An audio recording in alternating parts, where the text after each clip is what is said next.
পোনপ্ৰথমে সকলোলৈ ৰঙালী বিহুৰ লগতে অসমীয়া নৱবৰ্ষৰ শুভেচ্ছা জ্ঞাপন কৰিছোঁ। এয়া আমাৰ ঘৰৰ কপৌ ফুল। লগতে ৰাতিপুৱা শুই উঠিয়ে ৰাতি লগাই থোৱা জেতুকাখিনি আহি চাইছোঁ কিমান কালাৰ উঠিছে। আৰু বিহু বুলি সকলো ঘৰৰ মানুহ ব্যস্ত। এয়া মায়ে পূৰা ঘৰ চাফা তাফা কৰি ড্ৰয়িং ৰুমটো অলপ সজাইছে। আৰু কিছুদিন আগতে মই গামোচাৰ দৰে ফ্ৰেম এটা বনাই আনিছিলোঁ। বহাগ বিহু বুলি ক'লেই মাহ হালধি নসনাকৈ থাকিব নোৱাৰি। কয় যে এয়া সানিলে হয় আমাৰ যিবোৰ বেমাৰ আজাৰ বসন্ত ধৰণৰ বেমাৰ আজাৰবোৰ নোহোৱা হয়। গা পা ধুই ধুনীয়া কৰি ভণ্টি আৰু মই একেবাৰে ওলালোঁ আমাৰ বিহু য'ত পাতে তালৈ। আৰু গৈয়ে দেখিছোঁ এয়া গছত এক গামোচা বন্ধা এক পৰম্পৰা নিয়ম। এই নিয়ম ধুনীয়াকৈ কৰি আমাৰ যিহেতু ইয়াতে বহাগী বিদায় হিচাপত দুদিনীয়াকৈ বহাগ বিহু পালন কৰা হয়।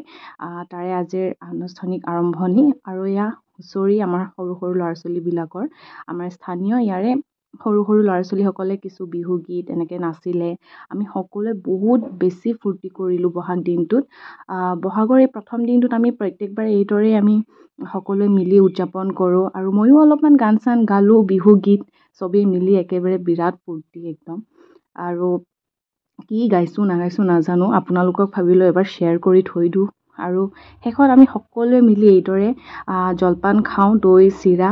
আৰু এয়া সকলোবোৰ বহি লৈছে মঞ্চৰ ভিতৰতে। খুব বেছি ৰ'দ আছিলে।